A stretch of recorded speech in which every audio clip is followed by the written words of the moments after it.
Hey guys, Savage Joy here with Real Progressives. Tonight we are joined by James Ehlers. He is running for governor of Vermont. Um, Thank you so much for joining us tonight, James. We appreciate it. I appreciate it. Thank you for having me. Absolutely. Um, James actually has an interesting history. He was a veteran and also was an advisor to Bernard for environmental and veterans issues. So can you and he also has a nature radio show every Friday as well. So could you kind of just describe your background, how you came into all of these areas, from going from veteran to transferring to this kind of activism? Well, good question, Joy. I guess the genesis of it all would be the fact that as a kid, I had a bit of a rough start, and the military was really the only way I was going to go to college, if I even went to college. So I had been planning to enlist in the military, and I was really fortunate that I got a scholarship, and I was the first person in my family to go to college. I grew up in a family of carpenters and electricians, plumbers, dock workers, truck drivers, and I didn't really know what to expect either from the college experience or my time as a junior officer in the Navy. And it's definitely one of the greatest honors I will ever have, to have been commissioned as an officer in the U.S. Navy. But I didn't really share in the direction that I thought our government was taking our foreign policy at the time, that being in the early to mid 90s. And so I resigned, not really having any idea what I would do, but I knew I couldn't look my people in the eye any longer and tell them that I thought the sacrifice was worth it, that missing kids' birthdays, parents' funerals, wedding anniversaries, the sacrifice, the danger, the stress wasn't worth it. So, where it went from there was just my commitment to want to serve, to help people. And so I worked in a lot of different areas as a para-educator, an educator.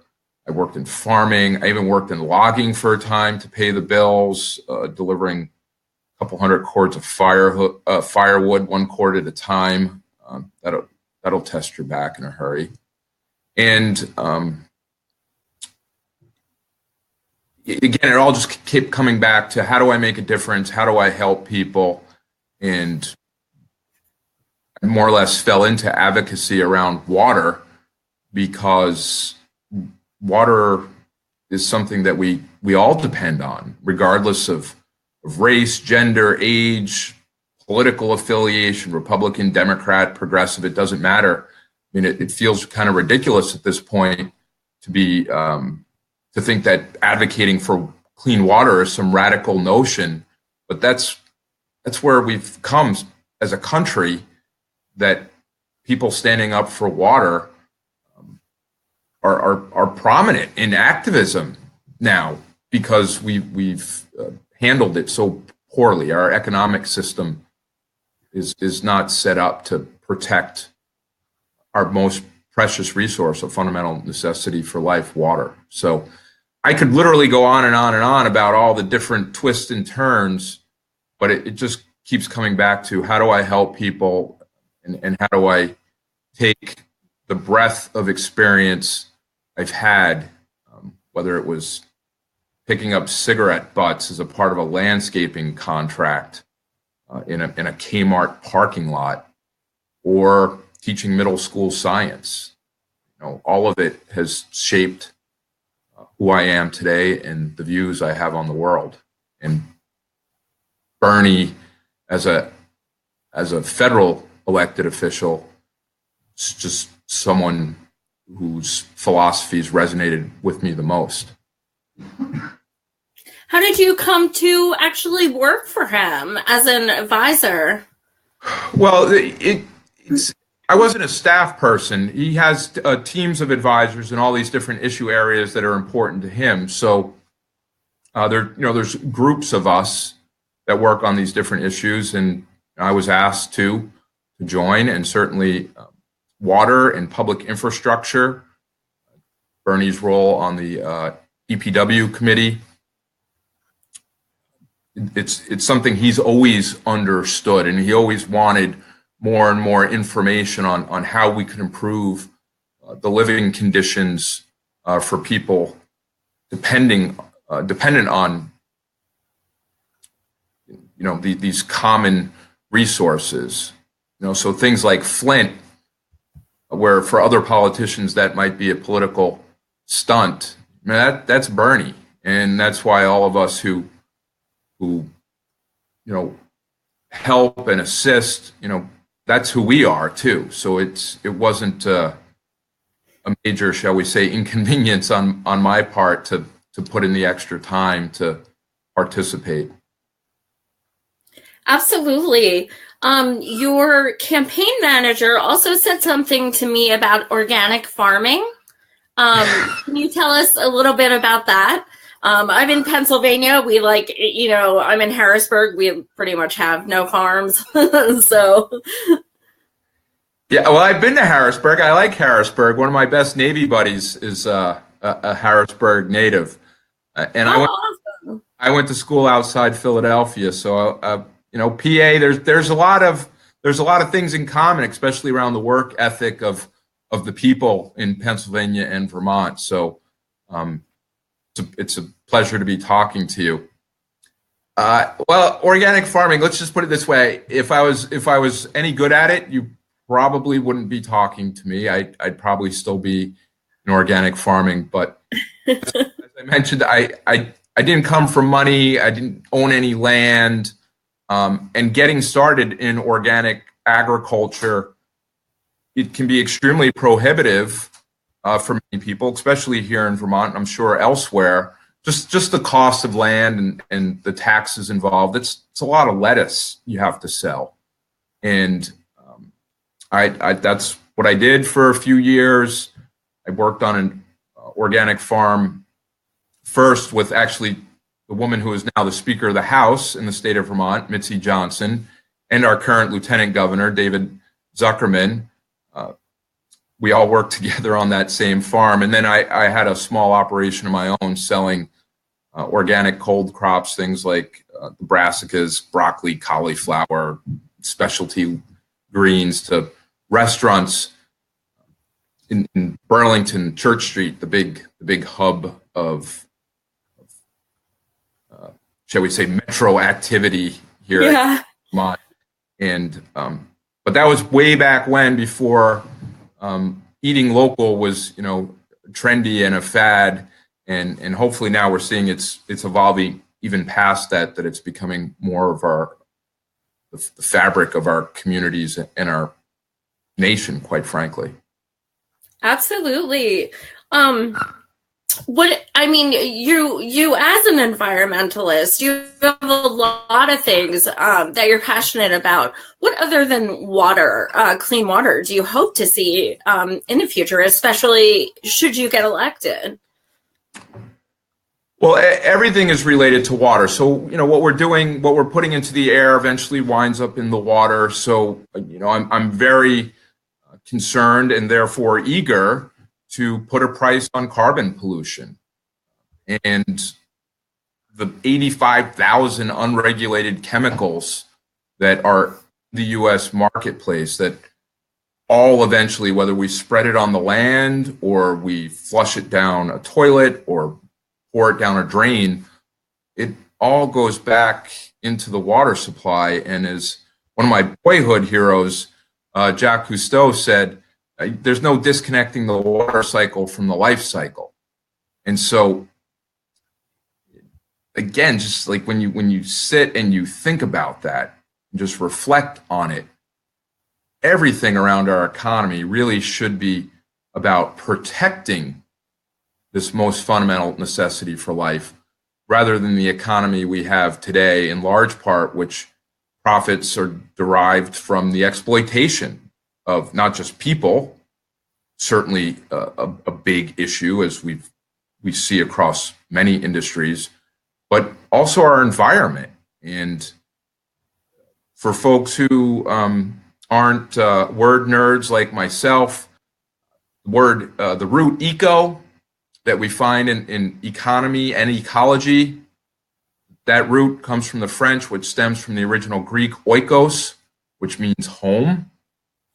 And so the study of the home, ecology, and management of the home, we see that pollution manifests itself when we try to manage our home while at the same time disregarding the study or the science. Yeah, absolutely. Those are great points. I actually also read on your timeline that you kind of challenged the current governor to basically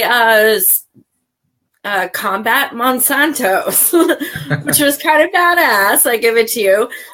Did he ever respond? I doubt it, but did you hear anything about it? No, and I didn't really expect that he would. Perhaps he will. There are many reasons why I decided to run, but after being a public policy advocate for the last 20 years, it gets a little tiring being patted on the head by the career politicians who think it's cute that you advocate for people and the planet and wildlife and water. And like, oh, isn't that nice? We're going to go make money though. So the whole notion of not, or excuse me, the whole notion of not addressing the economy and its ties to the ecology is just so foreign to me. It not only ignores science, but it flies in the face of science. Absolutely. And that's what's amazing right now with social media. You can call people out who need to be held accountable. So that's awesome and good for you. Well, we used to do it using fax machines. There's probably a good number of people who are like, what? You use fax machines? But, I grew up with mentors who I think used carrier pigeons. I'm sure some of them watching now are can't wait to needle me for that barb. But, back to the Monsanto point, our governor, not unlike many career politicians, take all this corporate money and then they expect us to think that it has no influence over them. I don't understand how anyone could think that Monsanto has the welfare of the people of Vermont, people of Pennsylvania, and any other U.S. citizen, global citizen for that matter, watching with us this evening, when they clearly state, as do all corporations, that their primary responsibility is to their shareholders. I think in Vermont, businesses that operate here, their primary responsibility should be to us, the people, not to shareholders. And if they can't figure out how to do both, well, there are other states, I imagine, and other places that would welcome business that wants to exploit its citizens and its environment, but not here and not in Vermont. So I'm going to continue to call on Governor Scott, and they can't just think it's cute any longer that we're demanding this, because at some point he'll have to respond, and if it has to be when we're standing across from one another on the debate stage, then so be it. But the only way you can lead, in my view, and that's my experience as a naval officer and as a school teacher and many other leadership roles that I've held, is that you have to lead by example. You have to lead from the front, and getting corporate money out. If we can't do it in a state like Vermont, there's going to be less hope for the country. But I am hopeful, and I believe that we can be the change, and I believe that we are the change we've been waiting for. And so we're going to run a people-powered grassroots campaign. Absolutely, right on. So that speaking of corporations and PAC money and what have you, you can't be progressive unless you do this, but you have agreed to not take corporate money and what have you. What was the deciding factor in that? It's who we are. And when we say agreed, no one asked us to. In fact, there's been pressure put on me as a candidate all along to get into that financial arms race, to outraise the Republican Governors Association, funded by the Koch brothers and casino magnates like Adelson. I don't want to expend any of my energy trying to get money from people like that, because I don't share their interest, at least as I understand them, as they present them, that it's all about profit, profit, profit. I'm about people and the planet, and everyone involved in our campaign is. So this is something that we decided to do, that we were going to lead by example, and we were going to show Vermonters that you could have a governor that you can trust is making decisions based on the merits of the argument or the merits of the different positions, not whether there was some backroom deal made between a corporate donor. And our current governor has got himself in a pickle where he met with for-profit prison operators in Washington, D.C. He's taken money from those companies and then proposes to build a for-profit prison in the state of Vermont. And then he wants us to believe, or at least the spokeswoman wants us to believe, that this in no way, shape, or form influenced his decision to propose a for-profit prison. Really? That's awful. Is Vermont a very prison-heavy state? We believe it is. So in order to be fair, our prison infrastructure, like most of our public infrastructure, except for a handful of communities, is in terrible shape.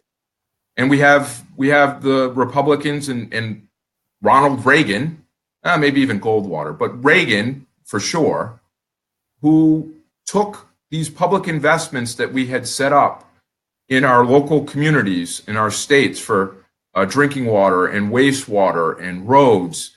And we have not kept up with that. In large part, that's because Reagan turned those grant programs into loan programs.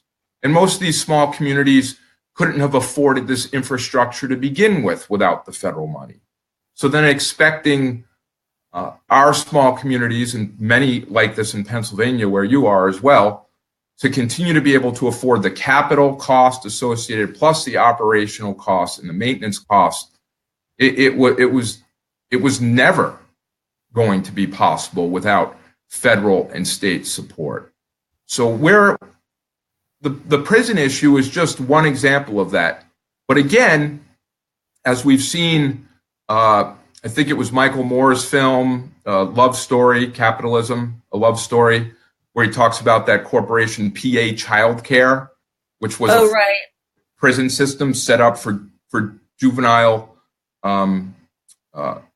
offenders, if you even want to call them that, because when you look at some of the cases and the judges that were then convicted of wrongfully sending these kids to prison to fill beds so that this corporation could profit. If we're gonna incarcerate people as a society, then we should be bearing those costs directly, and we as taxpayers should feel that cost, because taking away someone's freedom and liberty, that's a big deal. And it shouldn't be just written off as some line item on a balance sheet for some shareholders to celebrate a dividend check with. I mean, frankly, I think it's not just amoral, I think it's immoral, it's disgusting. And the ACLU here has put forward a plan that would cut our prison population in half, mostly finding other, shall we say, rehabilitation methods, if you even want to acknowledge that we think prison in any way is rehabilitating people any longer, or expunging some of these trivial drug offenses, particularly the ones that are dominated by issues related to race and income. And so Vermont, even though we're a smaller and a more rural state, we deal with all the same issues, just not on the same scale.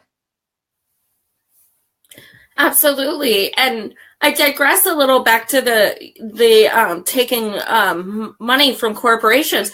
The woman you're running against, I believe her name is Christine. Yeah, nice lady. What's that? She's a nice lady. I think she's in the wrong primary, but she's a nice lady. She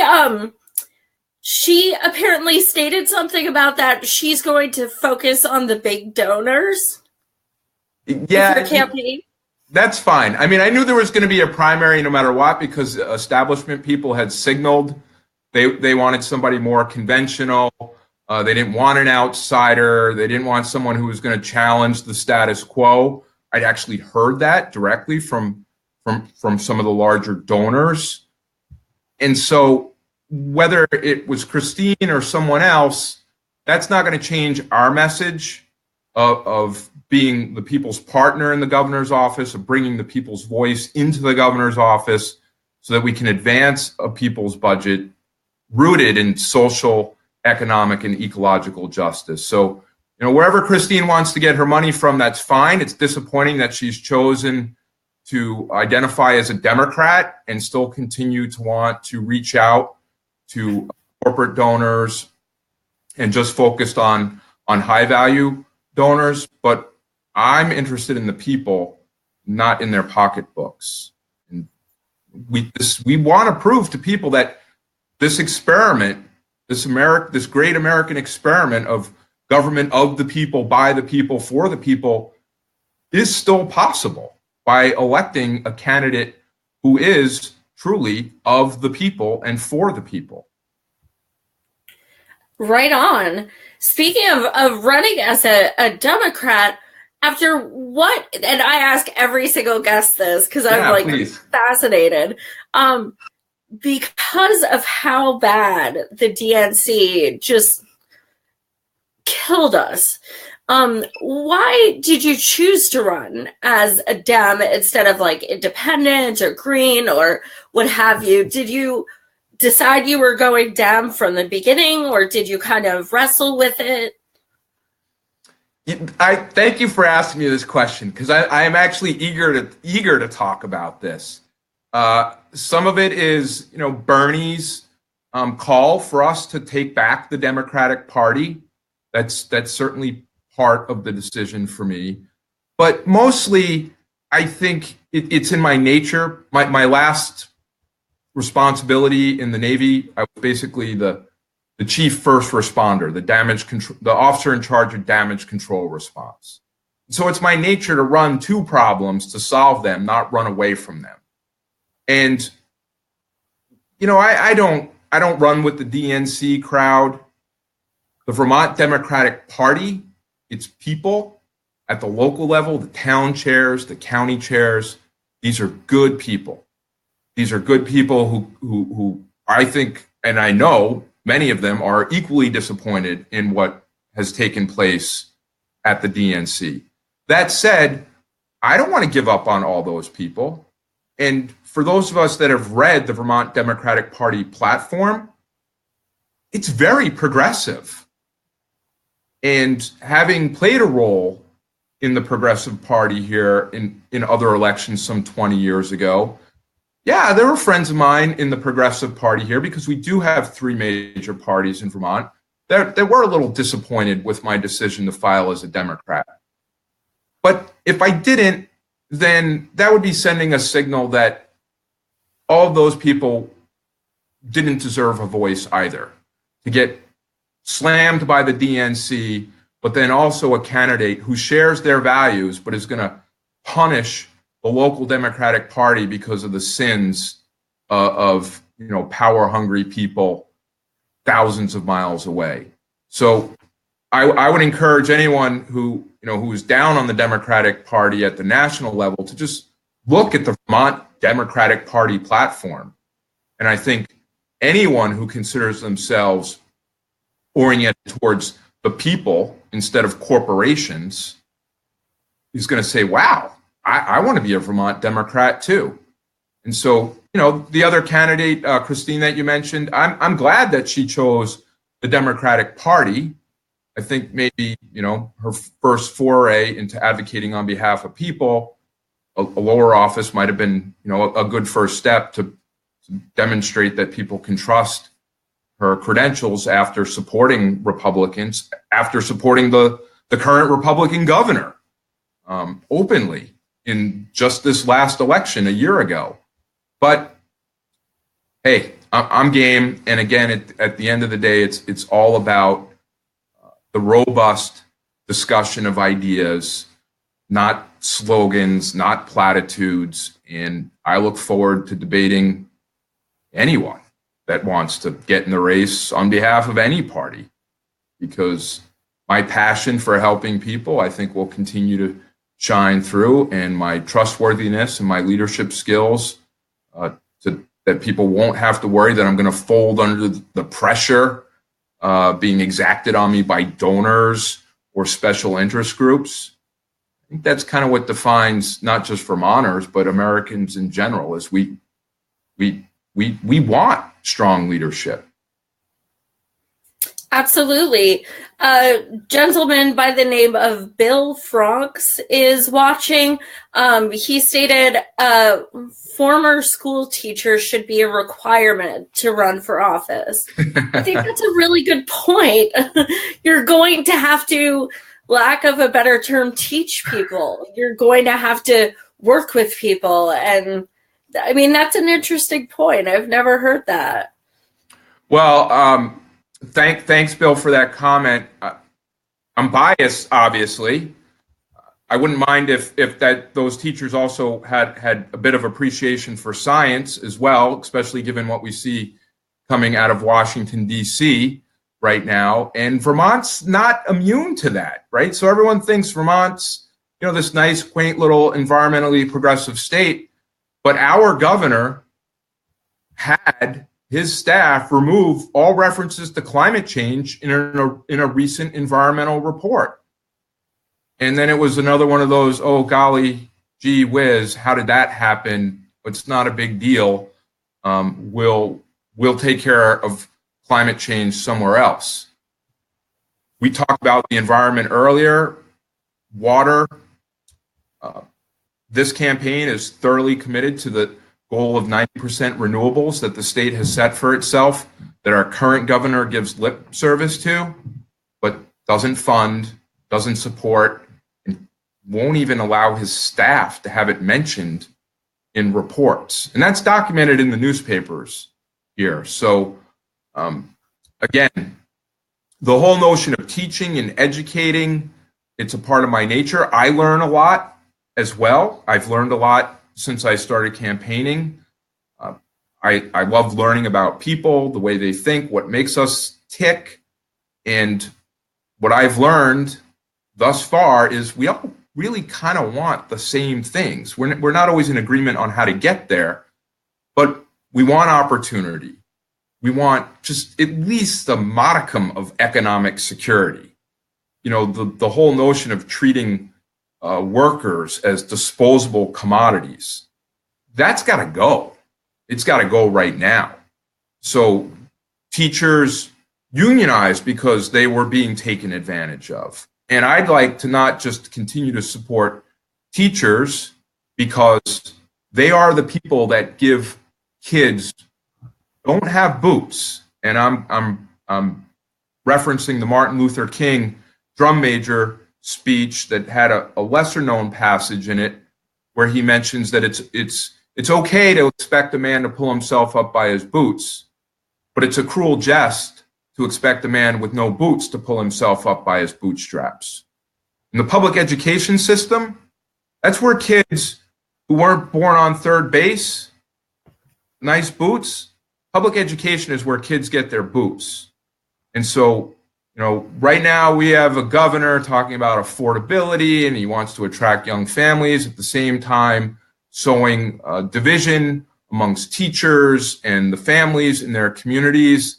And that sort of destructive behavior, again, it's so repulsive to me that I was motivated to put on the uniform again. This time it's a tie, to serve my neighbors and fellow Vermonters, and also to have the opportunity to work with other governors on some of these bigger issues that require regional solutions, because that's a missed opportunity for us when we have fiscal conservatives, which for me is just code for trickle down, supply side economics, which we know doesn't work and is in large part is responsible for the income inequality, which is the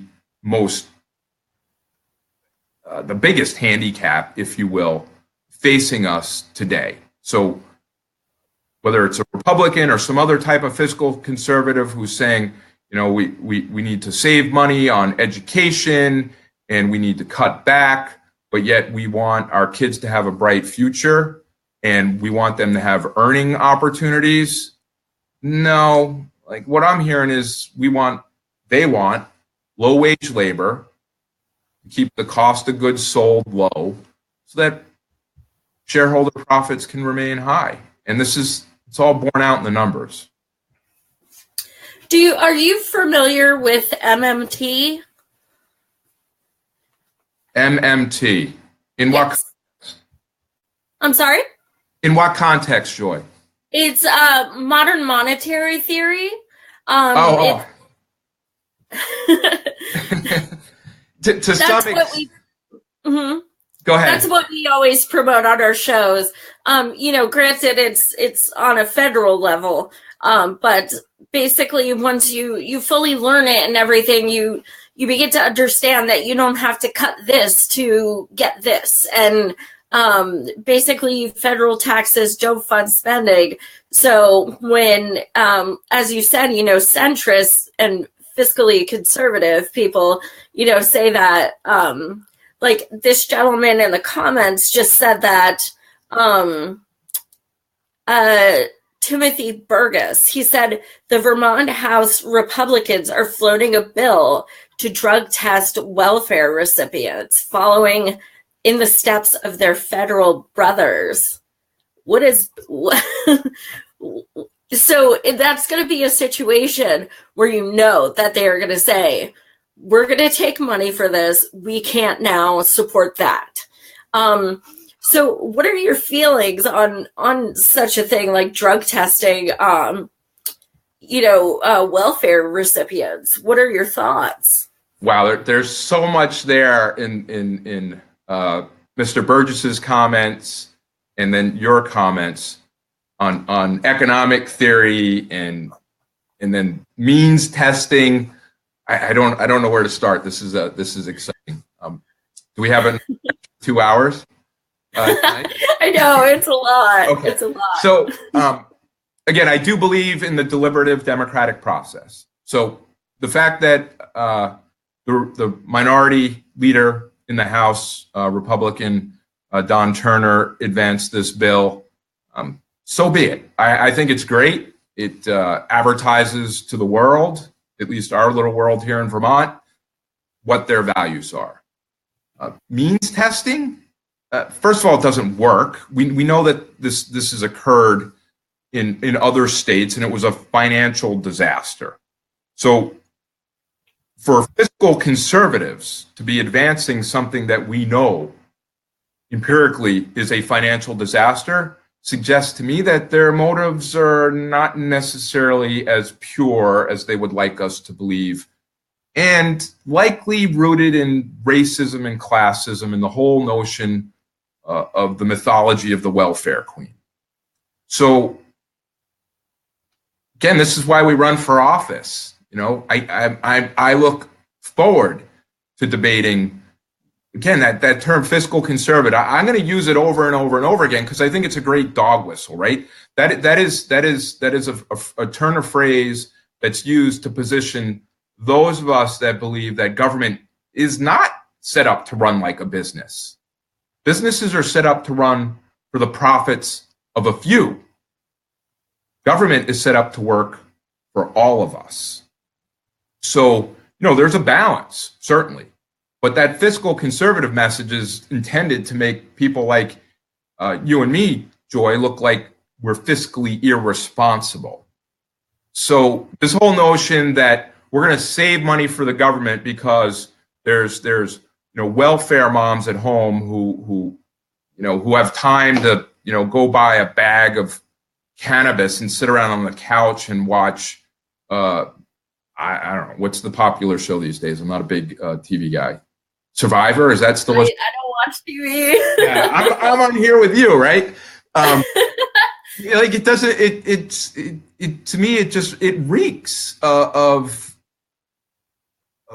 condescension. So yeah, the old adage, give a fool the stage. Not that my friend Don Turner is a fool. I like Don very much. That's the House representative. I just disagree with his worldview, and I haven't had a chance to discuss it with him because I think he was probably sold on the idea, being the busy person that he is, that, oh, this is a good idea, this will save money, and he was looking to save money to invest elsewhere.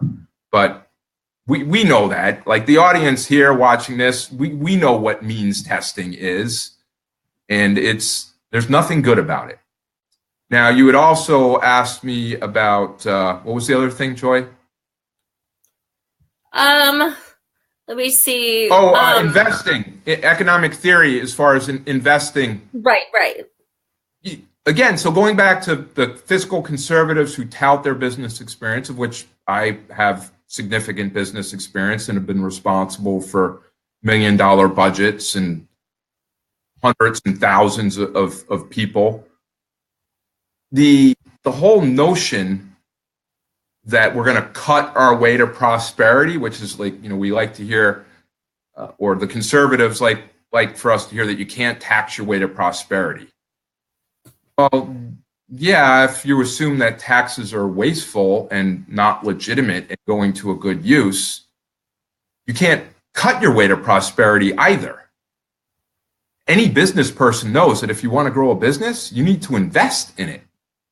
So if we're going to grow the economy of Vermont or Pennsylvania or America for that matter, we don't invest in the businesses, we invest in the people. We are the ones who produce the products. We're the ones who generate the profits for the capital class. And so these are the people whose health care we should be taking care of, paid family leave, child care. What am I missing? Dignified wages. I appreciate all the work our brothers and sisters are doing with the fight for 15. But here in Vermont, 15 is not even enough. It's more like $22 to $26 per hour, depending on the locality.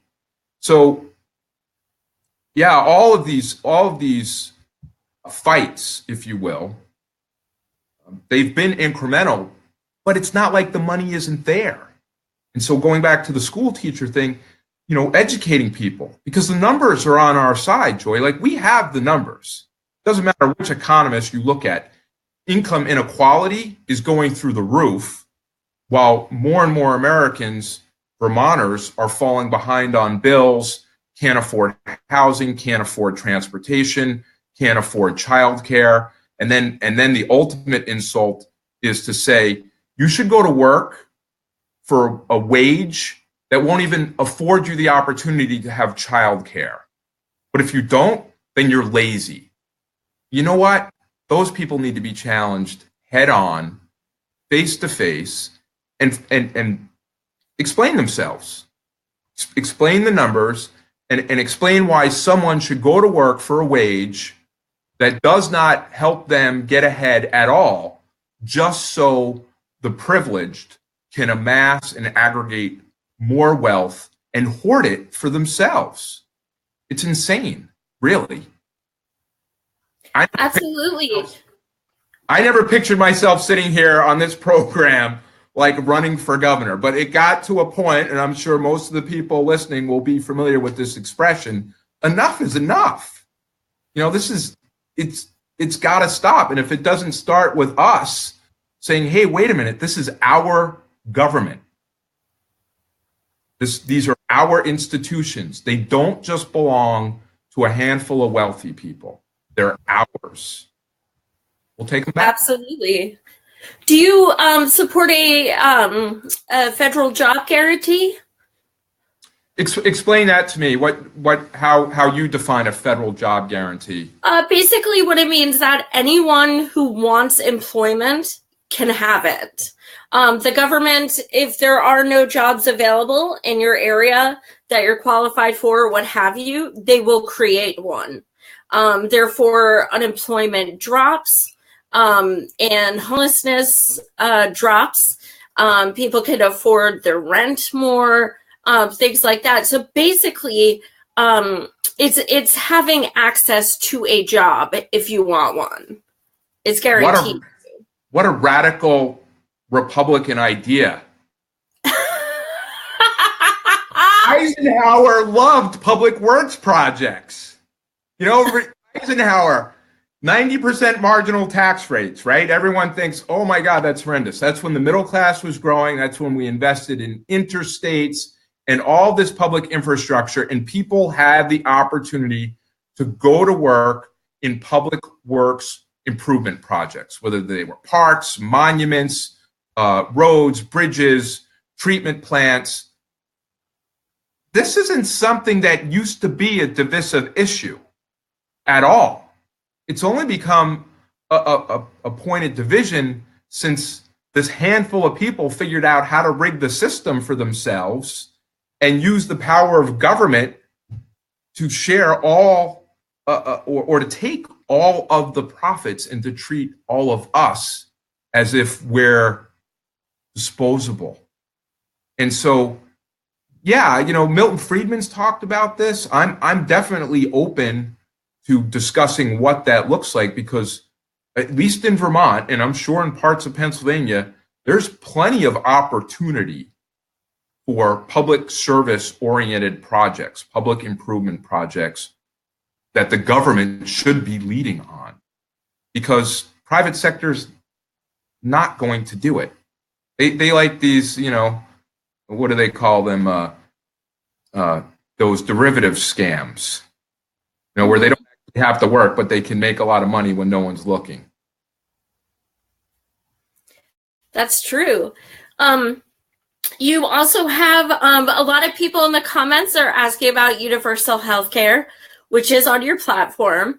That's kind of a litmus test to many, many people. Would you just explain why that's important to you, why that's necessary on your platform?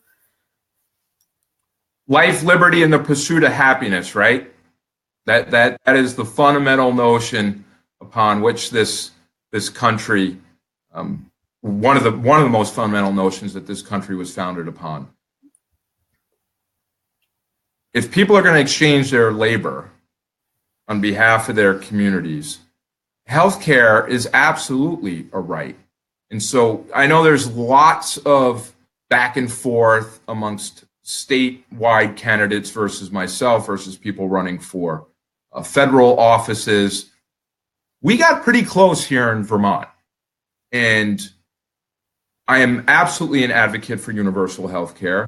We're going to look at the numbers again that we worked on here in the state a couple years ago, but for a whole host of reasons, poor messaging, a messenger that didn't get it right, bad timing, fall apart of coalitions.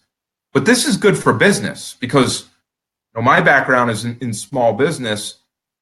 Small business people want that off their back as well. They want to be in the business that they got into, not trying to figure out and administer health benefits.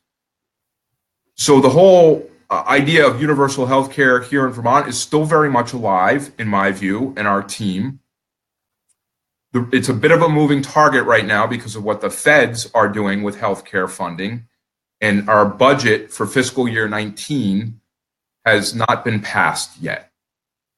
So once all the dust settles here in April or May, we will have a proposal. We're supporting the universal primary care bill that's in right now, but we'll have a proposal this summer that moves us even closer to universal health care, because the numbers I looked at, they're admittedly a little old at this point, given those changes that I previously mentioned. It would have been a wash for most people between what we already pay in premiums and the payroll tax. But, there was a large conservative movement to point out that, the government is this bad boogeyman that's going to leave people to die on the streets. Insurance companies are already doing that. So, here's another economic growth opportunity. We entrust the military to go out and we expend an inordinate amount of money on killing people. I think we can trust the government to heal people and to do it as efficiently as our military accomplishes its mission. So we'll cut through that hypocrisy. We'll figure out the numbers. But ultimately, again, for me, the freedom that we seek here in Vermont, I know all Americans do, you want to be free from that worry. You want to be free to maximize your potential, your creative ability, your productive skills. And you can't do that if you're worried about making a $25 copay to go see the doctor, or put money in your gas tank because your employer isn't paying a livable wage. And we're all told to just suck it up and work a little bit harder. Well, the time has come for us to level the playing field and ask those, for me here in this campaign, those who benefit from a quality of life here in Vermont that is unsurpassed in many other areas, to ask them to pay their fair share. Because right now, the highest quintile in this state doesn't even pay the same percentage of their income as the rest of us do in the other 80%. And that's in a state that's seen to be progressive. We got some, shall I say, we have some opportunities here. Yeah, it certainly sounds like it. You're getting a lot of love in the comments. Really? Seems like a lot of Vermonters know you and trust that you can change Vermont. So that's good. I definitely encourage you to look at some of those. Oh, well, I will. I actually, and maybe I shouldn't do this on the internet, but I actually do encourage criticism, because that's how I learn. The pats on the back certainly feel good, but I also want to hear people's ideas. I want to hear if people think we have it slightly wrong. What's not going to change are our values. People and planet first. We're not running to attain this office for the purposes of power. We're running to be able to ensure that Vermonters achieve and have access to justice. And people who do know me know I'm committed, I'm tenacious, and when there's something worth fighting for, I'll be there. And in my mind, there's nothing more important to fight for than, Vermonters who don't have a voice, who've been shut out of the political process because they're not wealthy. And here in Vermont, where half of single moms live in poverty, there's a lot of us shut out. A lot of us who are shut out of the political process, who can't afford full-time lobbyists, who don't get to associate with the governor at social events. And told my campaign manager, we're not doing any of these pay for access events either, these high-end VIP sessions, because will never ask someone to pay for access to their representative, because it's not about me, it's about we. And 20 years of working on water, I had always told my critics, if you want me to go away, just clean up your mess. And then, I'll go play with my kids and go brook trout fishing and do some projects. That's a really good point. Absolutely. And I've worked in healthcare for almost a decade, and I don't do this as a job. I'm actually like a 9-to-5er.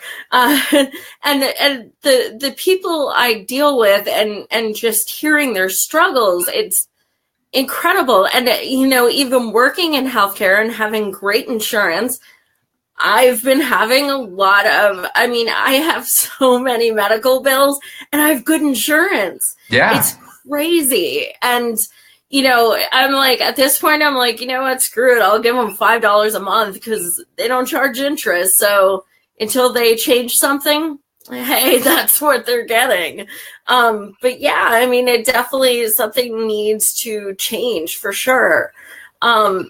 I think we need to get the money out, Joy, and thank you for what you're doing, your vocation, because I know for most of us who work in these service sectors, trying to help other people, it's not really a job. It's who we are. It's what we do as a part of our whole being, not just something we show up to.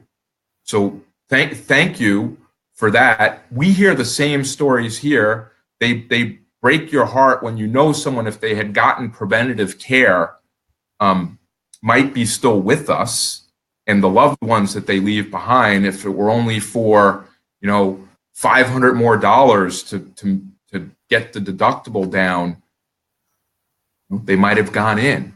And watching people having to put up GoFundMe pages, and we accept this now as normal so that people can get treatment in this country, it's absurd. It's absolutely absurd. And all the while, the income inequality keeps growing. So it's not like the wealthiest are getting poor. Then I could see that there might be a point of discussion here. But a lot of people getting rich, and it's not us, and we're just having a hard time putting food on the table and keeping our families healthy. So I think that's something absolutely worth fighting for. And the one thing we didn't talk about is I'm not in a position to self-finance. So many candidates run for office and they say, oh, he's not taking money because he can cover the checks himself. No, I have 4 young kids. I've always worked basically 2 jobs, sometimes 3 jobs. So I'm still working full-time, running a campaign full-time. And even if I could, I wouldn't want to buy myself a job. So again, part of this is people taking ownership and getting involved and chipping in, $10, $5, and if that's even too much, then volunteers, because we're gonna knock on. You might think this is crazy, but there's basically 300 and some thousand people that voted during the presidential election year, a little bit more. That's not a lot of people for us to reach, and we don't want to use mass media that just does soundbite hits. We want to go out and shake people's hands and look them in the eye. And for folks who want to get involved as a volunteer, for people who want to share a talent, be that graphic design work or writing, you name it, we're open to ideas. Unconventional fundraisers, we're doing some concerts with the arts community here. We have a lot of support from the arts community, and we're going to be doing more offbeat things like that to prove that this still is our government. This Vermont belongs to all of us, not just a handful of privileged people. No doubt. It looks like a gentleman named Thomas Joseph just put your crowd pack link up. So that's in the comments for anyone who would like to. We should get that guy a job. You just got a job. And Kristen Mack has placed it as well.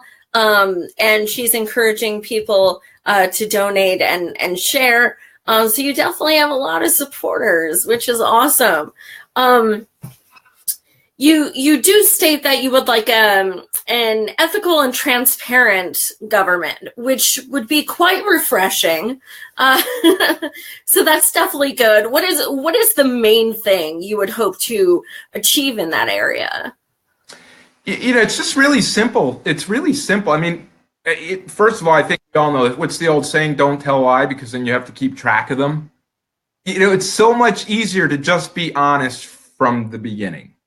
And with government, where we're here to serve the people, this idea of like keeping records from the people we're serving, and I'll give you an example right now, the industrial agriculture industry, with the support of the administration and a few of the senators that have always been just advocating for that single interest, they don't want us to have access to the plans with respect to the pollution that they're putting out on the landscape that's causing and fueling the cyanobacteria outbreaks that are generating neurotoxins and liver toxins. And you don't have to drink that water. You can breathe it. Those toxins are microscopic and they're carried in the water vapor. And so I filed a public records request one time to get access to this.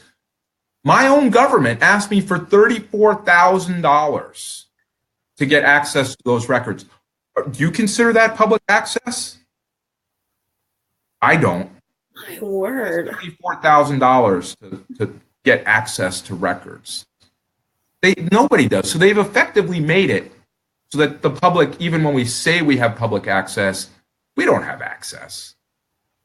We don't have access. And so if there is a cost, and I know in some cases there's a cost with aggregating the information, well, then we should be building that into the cost of these agencies to begin with, so that all the stuff, especially today, with all the technology available to us, that it can go up on the internet and people can be informed. And I think if we had more information, we would have a more empowered citizenry, and we'd be making better decisions, not just for ourselves, but for our kids and our grandkids.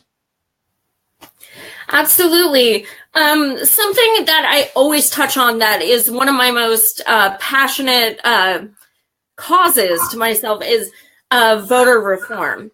Now, in Vermont, you guys obviously voted like 86% for Bernie or something like that. So it might not, affect you guys as much. But what do you hope to see, even in the states as a whole, in the future, even if it takes till 2020? Do you support paper ballots? Do you want open primaries? What do you hope to see change? Just making this right easier to exercise. So even here in Vermont, where we have this, what is considered one of the marquees of democracy, the town hall meeting, where we come together as communities and vote on our budgets and our local local city and town officials, we still only have participation rates, in the 30 to 40% range. And so some of the voter reforms is voting day should be a holiday, so that people, especially people I know who have to work 2 jobs to pay the bills, they can't go vote. The people who should be voting, who are most impacted by a lot of decisions, don't even have time to get to the polls. So I'm not concerned here in Vermont with voter fraud per se. There's an old joke here that, we all know each other, or somebody's married to somebody's ex-wife, or, it's not a very big community. Yeah. The whole idea of voter fraud is kind of humorous here.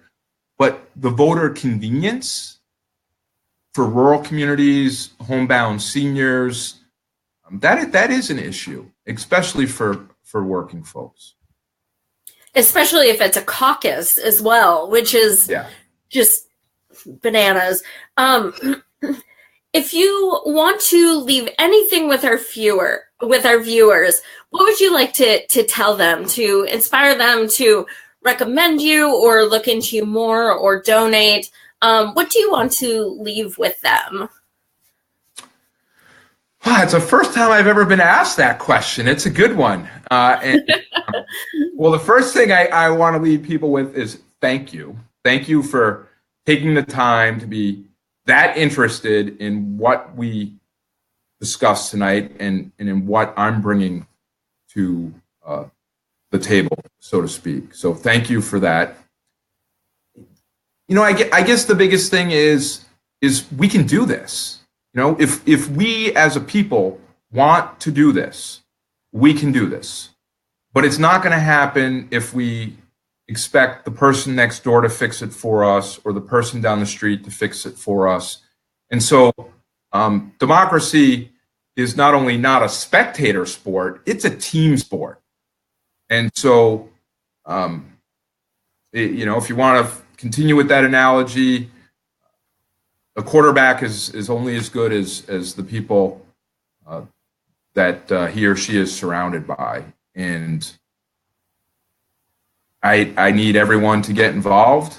This is all of our futures that are at stake, and I'm willing to put myself out there in service to the rest of you, and I'm going to ask the rest of my fellow Vermonters we can have a better future, extend the American dream and the Vermont dream to our kids, putting people first, a people's budget, economic, social, ecological justice, and the governor's office will once again belong to the people. Right on. And I just got a note, Joy. I just got a note from my campaign manager. Website. Can I share the website? Absolutely. James Ehlers for Vermont.com. All spelled out. FOR. Don't say number 4. I did that. Don't say that.